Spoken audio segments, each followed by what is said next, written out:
la fecha. Ahora sí, vamos a darle la bienvenida hoy, lunes 2 de junio, a nuestro invitado del día. Se trata del profesor universitario y periodista, licenciado Richard Ávila. El licenciado, bienvenido a 92.7. Buenas tardes.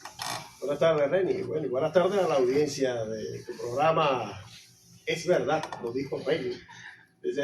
Por cierto, tengo una curiosidad, chico. Adelante. ¿Ese nombre tuyo se debe a alguna inspiración con Reni Ottolina? No es ninguna inspiración con Reni Ottolina. Ojalá, profesor, ojalá el número uno. Pero sucedió porque en una oportunidad yo iba a hacer este programa, lo estaba pensando en la antigua emisora caribeña 103.7 FM y no encontraba el nombre para el programa. Pero mientras estaba allí barajeando los nombres, me llama una persona, me dice: cónchale, Reni, que leí en las redes sociales por allí algo y que dijo el presidente, y yo te voy a llamar a ti. Entonces yo le digo: cuéntame. Y cuando él me responde, primera vez que cuento esto, y cuando, justamente un periodista, ¿no? Y cuando yo le doy la respuesta y me dijo: es verdad, lo dijo Reni, dije: listo, ese es el nombre del programa. Así nació. Salió automático. Sí, no, automático. Profesor, el periodismo es, no porque uno sea periodista, pero indudablemente el periodismo es una de las carreras más bonitas. El periodismo es una carrera humanista. Uno tiene que ser humano, lo decía Gabo. Si tú eres mala gente, no puedes ser periodista. Pero estamos en esta época. Profesor, ¿cómo está el periodismo en esta época? Bueno, yo pensaba que me ibas a hacer unas preguntas fáciles, ¿vale? Esta pregunta es tan difícil. Esa es la más fácil. Es la más fácil. Fíjate que sí, ciertamente, cuando hay mucha gente que tiene inspiración y vocación para ser el mediador entre un hecho y su versión, que es más o menos también lo que decía Gabriel García Márquez, ¿no? Sí. Cómo relatamos historias, cómo es que echamos el cuento. Pero el periodismo pues depende de la arista de donde tú lo veas. Claro. Puede ser, para algunos es un negocio. Sí, por supuesto. Sí.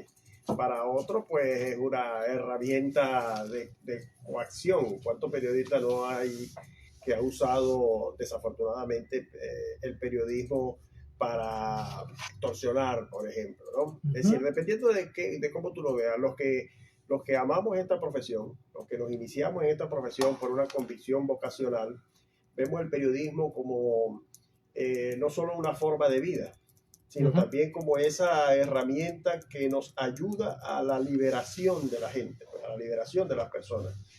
Y esta concepción riñe mucho con la concepción mercantil del periodismo, que es una concepción que se incubó en el periodismo desde finales del siglo XIX, y a pesar de que las escuelas de periodismo fueron después, las universidades comenzaron a enseñar esto como profesión después, ya el periodismo tenía, digamos, una vocación literaria desde siglos anteriores, ¿no? Y eso lo podemos ver con los facsímiles que todavía existen de periódicos viejos, ¿no? ¿Quiénes fueron los primeros que hicieron el periodismo? Escritores. Claro. Escritores, gente, digamos, inclinado hacia las letras, poetas. Por ejemplo, estoy ahorita leyendo un libro buenísimo, chicos, sobre crónicas de dos autores, un costarricense y otro cubano, no recuerdo bien los nombres de ellos, pero habla sobre la crónica. Y ahí aparecen crónicas de José Martí. Entonces todo el mundo piensa en Martí, digamos, como un escritor o como un prócer de la independencia de Cuba, un político, pero no se le ve como un periodista. Y Martí fue en sus inicios un periodista además muy destacado, que creó formas nuevas de ver la crónica, incluso antes del nacimiento del llamado nuevo periodismo, que es esa tendencia que impulsó Gabriel García Márquez en Latinoamérica, que nació en Estados Unidos y que incluso lo llevó a crear la Fundación Nuevo Periodismo. Y antes de eso ya nosotros teníamos periodistas, escritores prestados al periodismo, periodistas que nacieron en la literatura con una capacidad impresionante para relatar las cosas, no solamente García Márquez, ahí estaba Rubén Darío, imagínate tú, claro, como un periodista connotado, hacedor de crónicas y otros más. Incluso Martí escribía para periódicos venezolanos. Entonces, como tu pregunta, ¿cómo veo yo el periodismo? Bueno, el periodismo ha sufrido pues, los procesos normales de la humanidad. Y bueno, hay periodismos de periodismos, depende de quién lo ejerza y de cómo se usa el periodismo. Pero en términos generales, el periodismo mediático de hoy día, por supuesto que, seguro que es el tema que vamos a hablar según me dijiste, ha sufrido grandes cambios cuantitativos y cualitativos, sobre todo por el uso de las tecnologías, los nuevos giros económicos, las nuevas realidades económicas, Claro. las nuevas relaciones de poder que hay en el mundo. Entonces nos han dado un periodismo que no es ese periodismo original con el que nosotros soñamos, pero igual al cual tenemos que adaptarnos y al cual tenemos que dotar de la humanidad, ¿verdad? De la humildad y de la honestidad que la gente espera de los periodistas. Sí, conversamos con el profesor Richard Ávila, él es profesor de la Cátedra de Comunicación Social de la Universidad Bolivariana de Venezuela. Usted lo dice, profesor, usted dice que el periodismo, lo dijo hace segundos atrás, ha sufrido, pero profesor, ¿por qué pudiéramos decir que ha sufrido y no que se ha beneficiado? Profesor, hay con este tema de los influencers, ¿no? Bueno, una profesión que dio las redes sociales, que ahorita cualquiera da una noticia, una información por las redes sociales. ChatGPT puede realizar una noticia. Profesor, con todo eso que estamos viendo, que ahorita en el buen sentido de la palabra, no que suene de forma peyorativa contra la profesión que tenemos, la inteligencia artificial puede hacer una noticia, X. Profesor, ¿sigue siendo necesario estudiar comunicación social? Sí, por supuesto que sí. Y es uno de los grandes debates que tenemos hoy día. Y la tentativa de eliminar el periodismo como profesión, que es una tentativa que incluso existe en Venezuela. En la cátedra por ejemplo, de marco jurídico de la comunicación que tenemos en la Universidad Bolivariana de Venezuela, hacemos énfasis en que la ley de ejercicio del periodismo, que reconoce el periodismo como una profesión, claro, y que como profesión tiene ciertos requisitos, por ejemplo, estudiarse en una universidad, que sea certificado, que tenga título, e incluso el tema de la colegiación, que es un tema bastante, digamos, en este momento polémico. Todo eso está establecido en la Ley de Ejercicio del Periodismo, que es una ley del año 1994. Y la Constitución del año 99 establece en el artículo 105 que existirá una ley que determine cuáles van a ser las profesiones. Eso lo dice el artículo 105 de nuestra Constitución. Esa ley aún no existe. Y dice, la ley establecerá cuáles son las profesiones y los requisitos que se exigen para ejercerlas, incluyendo la colegiación. Así dice textualmente el artículo 105, pero remite a una disposición transitoria 15ª de la misma Constitución, que dice que mientras esa ley no exista, todas las leyes de ejercicio profesional, de la materia de ejercicio profesional, quedan vigentes. Es decir, que la misma disposición transitoria establece que la ley de ejercicio del periodismo y de todas, de la abogacía, de la ingeniería, etcétera, etcétera, todas esas leyes siguen aún vigentes, aunque sean preconstitucionales. Pero ¿por qué hago mención a este asunto legal? Porque sí, ciertamente, pareciera que no hace falta que tener una profesión para ejercer el periodismo. Originalmente fue así. Sin embargo, los que ejercieron la profesión en su inicio, pues tenían que ser personas con cierto perfil del manejo de la lengua, ¿verdad? De la gramática, tener ciertas habilidades, pero además tener un prestigio social, aunque no existían las universidades, tener prestigio, si se quiere, ético, aunque no muchos tampoco fueron éticos, ¿no? Me acuerdo de esas crónicas de Juan Vicente González en El Venezolano, ¿no? Contra Guzmán Blanco. Ahora, yo creo que sí sigue siendo necesario, porque independientemente del uso de las tecnologías, tú puedes darle un comando a cualquier chatbot, a cualquier robot de conversación, de inteligencia artificial. Los más usados son hoy día, porque son gratuitos, el Gemini y el Copilot. Esa es la manera de traducirlo, no de traducirlo, sino de pronunciarlo, porque en inglés se dice de otra manera. Pero el Gemini y el Copilot, que son gratuitos y que te los ofrecen plataformas de Google, te pueden elaborar hasta un poema, te pueden hacer. Tú le das una indicación para que te haga un reportaje, introduciéndole tú los comandos, la información que requiere para el reportaje, y te hace un reportaje excelentísimo, Claro. bien puro y bien redactado. Sin embargo, existe el asunto humano. Independientemente de que esta inteligencia artificial, que plantea un problema ético, porque ¿de dónde se nutre la inteligencia artificial? Claro. De grandes servidores de información que están en granjas de servidores, la mayoría de ellos en Estados Unidos, allí en California, que por cierto, hace poco Google anunció que inicia la construcción de 3 reactores termonucleares para poder mantener las granjas de inteligencia artificial. Esto genera demasiado consumo de electricidad, de energía. Y entonces, para mantener eso, ¿qué es lo que hace? A través de algoritmos y de algunas redes neuronales. ¿Sabe que el año pasado el premio Nobel de Física lo ganaron los 2 creadores de redes neuronales de inteligencia artificial? Porque, digamos, es el sistema mediante el cual, el proceso mediante el cual, después de un comando, hacia dónde buscar la información, cuál es la información más confiable para estructurar lo que está pidiendo la persona. Y este desarrollo te lleva a la fabricación de productos que ya han sido elaborados por otras personas y a los cuales no se les pagó ninguna regalía ni derecho de autor.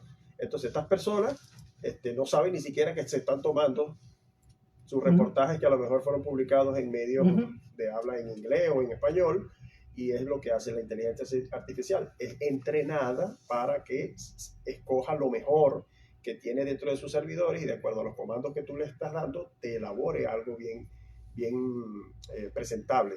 Pero ¿dónde está el aporte de nuestro humano? Esa es la creatividad, la eso autenticidad. Es, profesor, eso es como cuando yo me copio en un examen, me estoy copiando un examen de matemática. ¿A quién le estoy haciendo daño yo?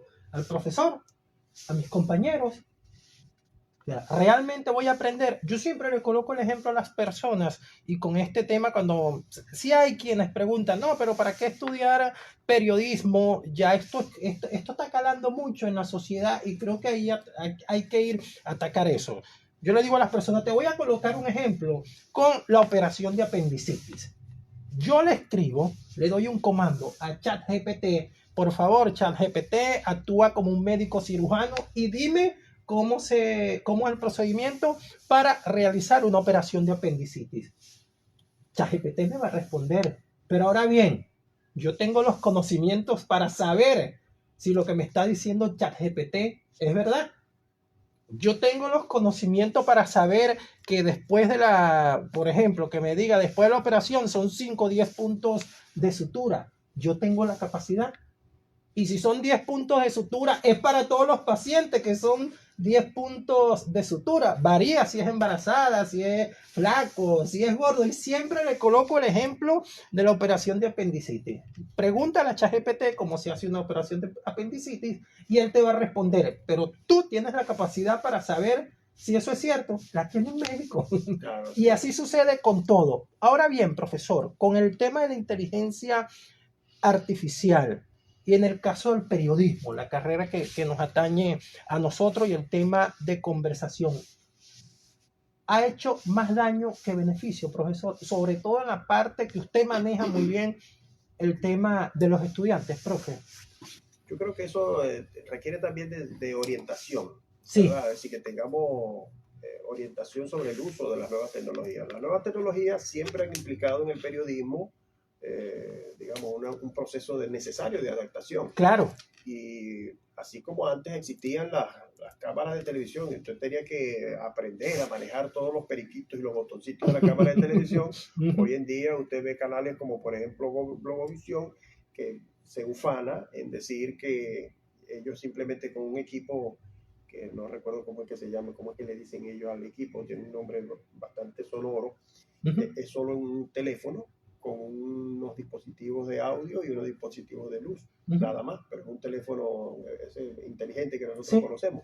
Y los reporteros salen a la calle sin camarógrafo, a veces, sin asistente de cámara, y el periodista tiene que hacerlo todo. Eso implica también todo un cambio en el proceso productivo. Claro. Es por eso que hablábamos de saltos cualitativos que nos da la tecnología, por supuesto, la empresa se va a ahorrar mucho teniendo un equipo de una sola persona, antes que, como dicen los mismos periodistas, teníamos que salir antes en el carro hasta 4 personas para cubrir una pauta, el periodista, el chofer, el asistente de cámara y el camarógrafo, ¿no? Claro.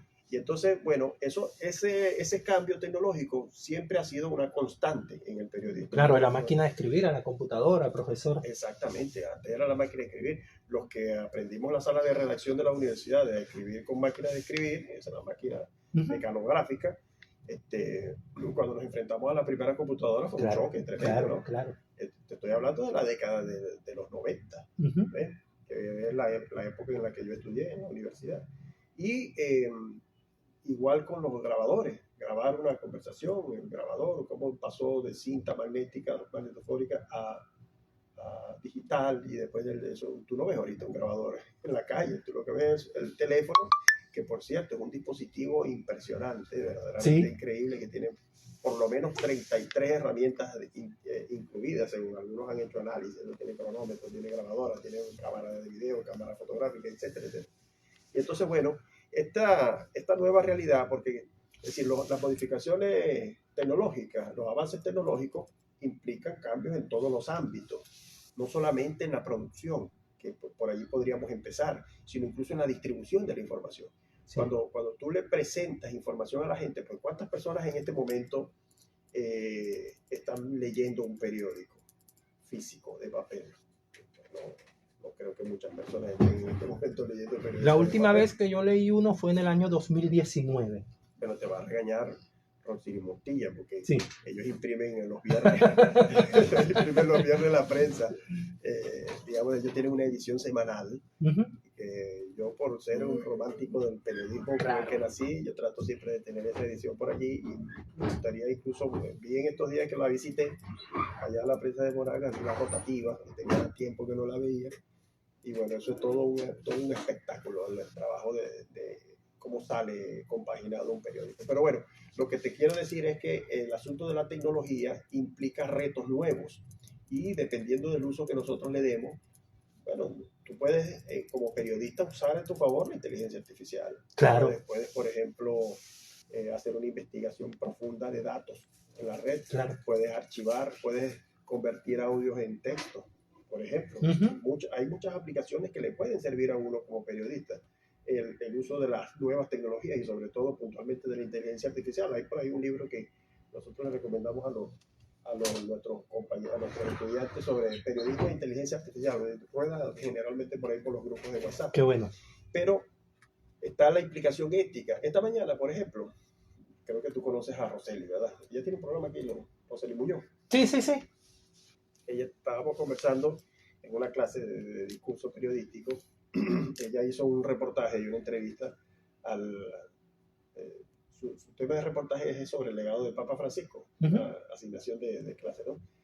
Y ella decidió hacer su reportaje sobre el legado del Papa, y entrevistó al sacerdote de la parroquia de San Juan de la Cruz, ahí en la parroquia de la Cruz.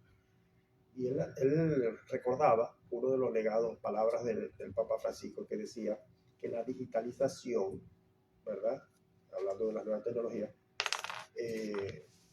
digamos, te plantea retos nuevos, ¿vale? Y tienes que navegar en ese mundo, y que está bien, que tienes que hacerlo con conciencia, pero, decía el Papa Francisco, según palabras de este sacerdote, decía que no podemos perder la esencia, lo importante de esto, las palabras del Papa Francisco. No podemos perder la esencia, y que nunca, es decir, ante cualquier tentativa de copiar y pegar, por ejemplo, sí, claro, es importante mantener la creatividad y la autenticidad en la elaboración de los mensajes. Fíjate que esto es un mensaje directo a los periodistas. Sí. Si tú siempre vas a usar la inteligencia artificial, pues ¿dónde está la autenticidad y dónde está la creatividad? Al final, lo que vas a tener, si todos usamos inteligencia artificial, son las mismas formas de hacer reportajes y las mismas historias para hacer una noticia, que te la va a dar siempre la inteligencia artificial, a menos que ella se actualice con cosas nuevas. Sí. Pero ¿cómo se va a actualizar si la gente no va a producir? Sí, hay una delgada línea, profesor, le pregunto, entre utilizar la inteligencia artificial como una herramienta a que la inteligencia artificial te haga todo el trabajo. Hay una delgada línea, profesor. No, yo creo que la línea no es delgada, la línea es bastante gruesa. Eso es como, fíjate que la paradoja no es nueva, el reto que implica no es nuevo, porque no sé si recuerdas aquellas discusiones, bueno, yo las recuerdo en la universidad, sobre aquella delgada línea que separa el periodismo de la literatura. No, no es cierto, no es delgada. Está bien definida y es bien gruesa. El periodismo y la literatura se separan porque uno puede aceptar la ficción y el otro no. El otro tiene que dar referencia, el periodismo te tiene que dar referencia de la realidad, de la verdad. En todo caso, en la literatura se puede aceptar ficción, inventar, ilusionar a la gente con cosas que no son verdad. En cambio, el periodismo no acepta eso. Y hay gente que no entendió desde que venía de la literatura y no entendió eso. Hizo mucho daño en el periodismo. Algunos todavía lo siguen haciendo, ¿sabes? Porque yo he visto algunas tendencias de periodismo interpretativo moderno de grandes medios internacionales de comunicación y están enfrascados en una retórica un tanto extraña, de fantasía psicológica, ¿no? Bueno, ya eso es otro tema del que podríamos hablar, que ya se tiene que ver con discurso y con género.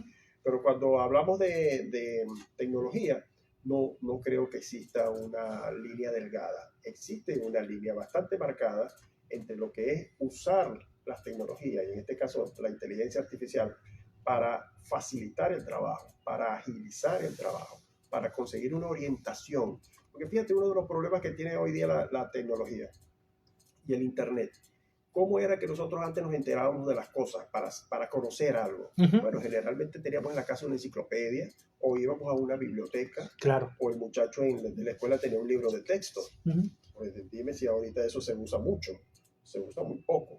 Ahorita la gente para, digamos, desentrañar una duda, ¿verdad? Desamarrar esos nudos que se le hacen a uno, pues simplemente usa el teléfono, consulta ahí.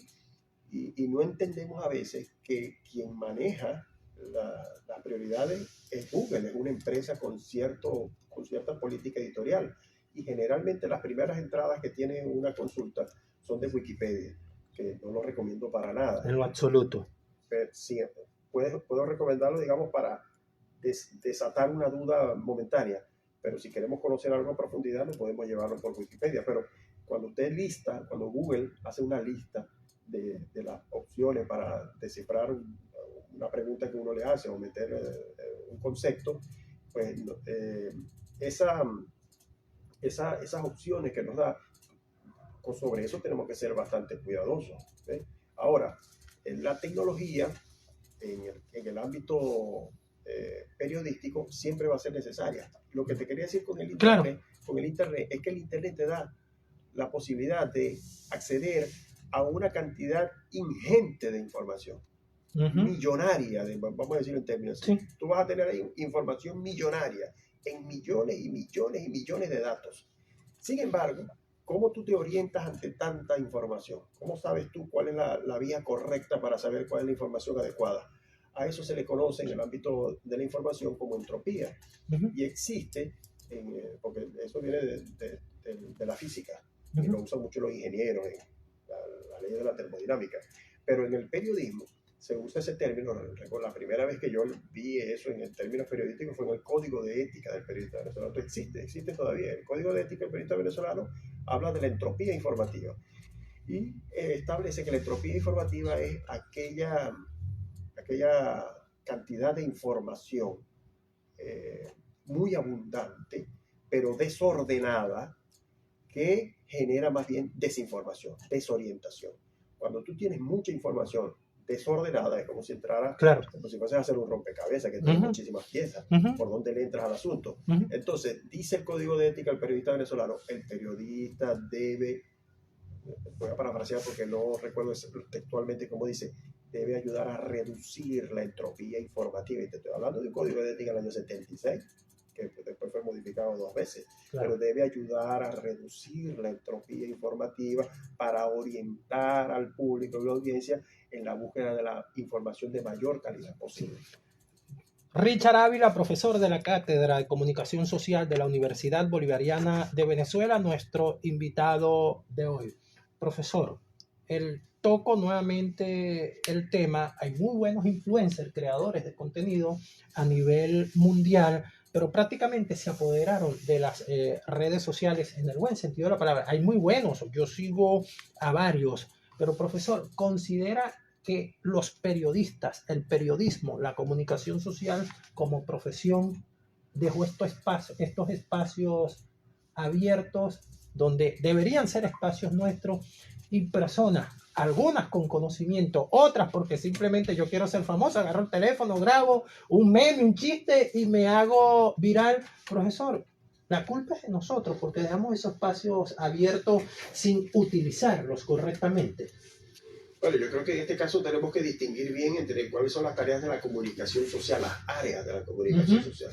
La comunicación social, que es, digamos, el título que entregan nuestras universidades en Venezuela, licenciado en comunicación social, digamos que son áreas profesionales que incluyen el periodismo. Y a veces nosotros nos dejamos, no tenemos esa distinción, o digamos el ciudadano común no tiene esa distinción.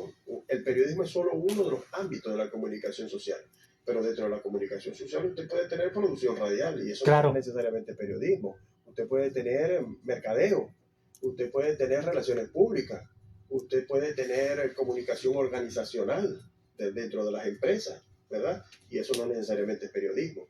Pero el periodismo en sí mismo tiene es una profesión específica.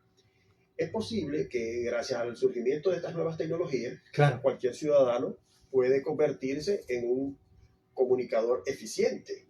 Y yo creo que eso es parte de la democratización que nos da la tecnología. Claro. No necesariamente tiene que ser alguien que estudió en una universidad quien se pone frente a una cámara y puede tener una conversación con otro. Ver lo que esto implica, ¿no? Claro. Porque en nuestra ley original eso está prohibido. En nuestra ley original nadie puede entrevistar, por ejemplo. Pero establecer una conversación, como la estamos haciendo nosotros, delante de una cámara y publicarla a través de un medio, toda la Declaración Universal de Derechos Humanos, la Convención Interamericana de Derechos Humanos y nuestra Constitución dicen que eso se puede hacer. Ahora, hay un ámbito que es el ámbito profesional. ¿Cómo hacerlo desde la profesión periodística? Bueno, ahí está la preparación de nosotros como periodistas. Usted quiere tumbarle el rating a un influencer. Bueno, haga buenas entrevistas. Es decir, eso es ya parte del talento de esa persona. Nosotros tenemos reservado también para nosotros nuestros nichos que son muy exclusivos, en género periodístico, en investigación periodística, etcétera, etcétera.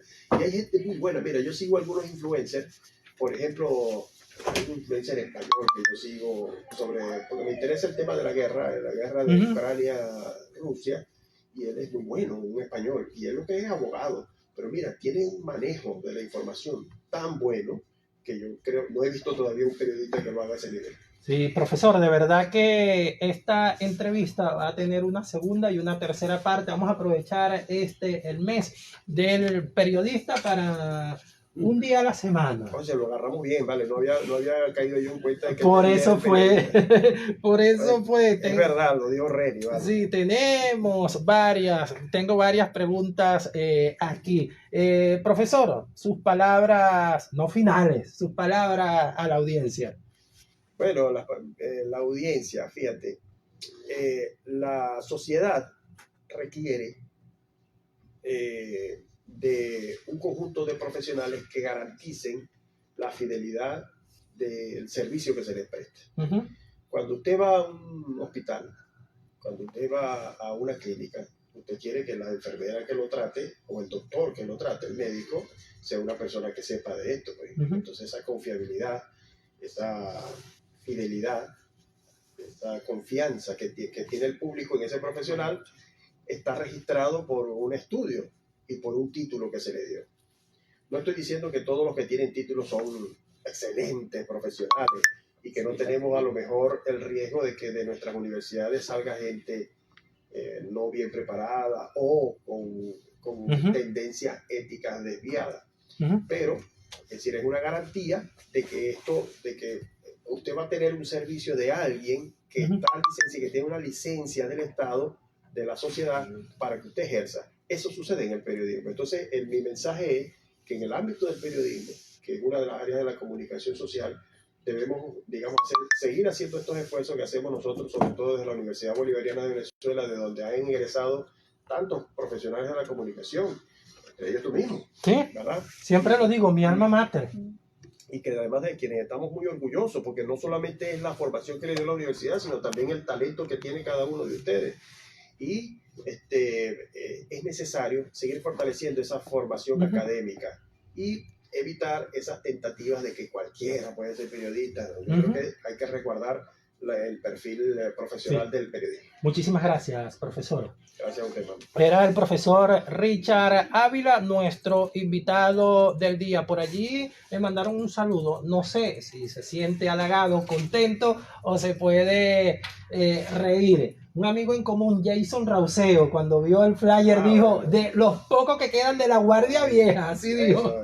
Jason, por supuesto, saludos, hermano. Yo no sé dónde está ahorita. En Caracas. En Caracas. Está en Caracas. Sí, sí. Muy bien, bueno, saludos, hermano, un abrazo. Ya lo saben, nuestro invitado del día, Richard Ávila. Llegamos al final de tu programa, lo dijo Reni por 92.7 FM Total. Trabajamos como de costumbre para todos ustedes, Miguel Hernández, Reni Sotillo, Carlos Lizioni, Miguel Gómez, y ahora tendremos Pasante aquí en 92.7 FM Total. Sí, la voy a poner, ella cree que se la voy a poner fácil. Ya la puse a patinar. Es una pasante con experiencia. Sí, ¿no? Diana tenía a próxima pasante. Por allí ya le di la primera noticia a analizar mañana, el encuentro bilateral hoy entre autoridades de Venezuela e Irán. De una vez, quédense en la sintonía 92.7 FM Total.